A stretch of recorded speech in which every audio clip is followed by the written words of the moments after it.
सरकार 15 साल बाद आपके वाहन का फिटनेस टेस्ट कराने और अनुपयुक्त वाहनों को हटाने पर जोर दे रही है।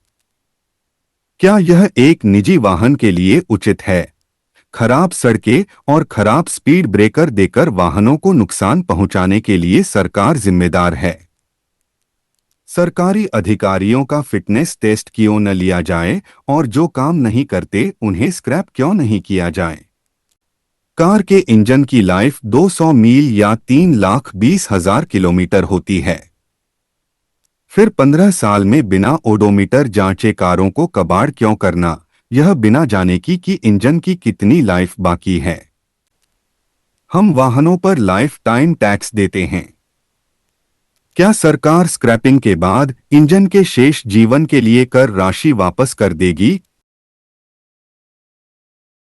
कारों को नुकसान के कारण दोषपूर्ण स्पीड ब्रेकर, सिग्नल पर देर तक रुकना, खराब सड़कें, सड़कों पर गड्ढे, सड़कों पर भीड़भाड़, ये सब कारण हमारी कारों को नुकसान पहुंचाते हैं। जिसके लिए जिम्मेदार है ये सब बनाने वाले ठेकेदार। तो फिर 15 साल बाद निजी कारों को कबाड़ क्यों करना? खराब सड़कों के लिए लाइफ टाइम टैक्स और टोल वसूलने के बाद वाहन मालिकों से फिटनेस टेस्ट के लिए अतिरिक्त पैसे वसूलने की यह नीति है। अंत में मध्यम वर्ग, निजी वाहन मालिक परेशान होते हैं। मध्यम वर्ग जीवन भर की संपत्ति के रूप में कार खरीदता है।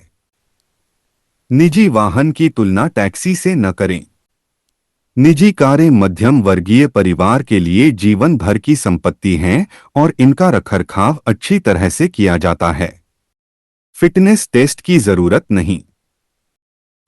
आधुनिक कारें 2,20,000 किलोमीटर तक आसानी से चल सकती हैं। 15 साल में स्क्रैप करने की जरूरत नहीं है।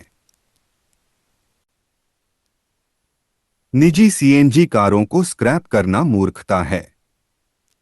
सीएनजी कारें प्रदूषकों का उत्सर्जन नहीं करती हैं। सीएनजी ग्रीन ईंधन है। दुनिया भर में 3 करोड़ से अधिक सीएनजी कारें हैं। भारत में 1 करोड़ सीएनजी वाहन हैं। इसलिए निजी सीएनजी वाहनों के फिटनेस टेस्ट की कोई जरूरत नहीं है। आपके उपभोक्ता अधिकार।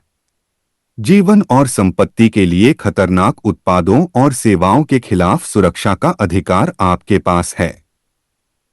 आपके पास खराब सड़कों और खराब स्पीड ब्रेकरों से सुरक्षित रहने का अधिकार है।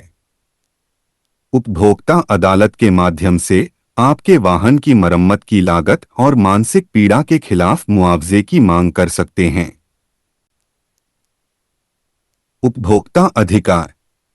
आपके पास उपयुक्त मंचों पर उचित विचार सुनने का और उपभोक्ता के हितों पर आश्वस्त रहने का अधिकार है। आप जिम्मेदार अधिकारियों को शिकायत लिखें। अगर वे अनुकूल जवाब नहीं देते हैं तो उनके खिलाफ उपभोक्ता अदालत में शिकायत दर्ज कराएं। यदि आप कुछ गलत होने देते हैं तो इसका मतलब है कि आप उस गलत को स्वीकार करते हैं। यदि आप दूसरों द्वारा कार्रवाई शुरू करने की प्रतीक्षा करते हैं तो आप शायद डरपोक और कायर हैं।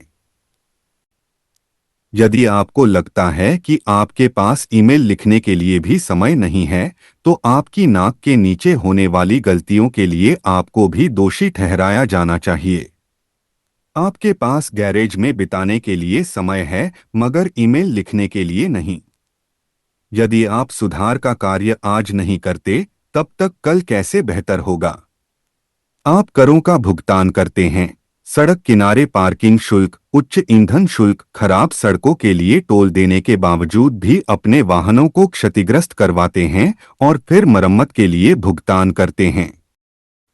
इतना सब झेलने के बाद आप अपनी कार का फिटनेस टेस्ट कराने के लिए भी तैयार हो जाते हैं और स्क्रैप करवाने की अनुमति भी दे देते हैं। फिर से पंजीकरण के लिए भुगतान करते हैं जो निजी वाहनों के लिए नहीं होना चाहिए जब तक इंजन की जिंदगी खत्म ना हो। कब तक आप इस लूट की अनुमति देते रहेंगे?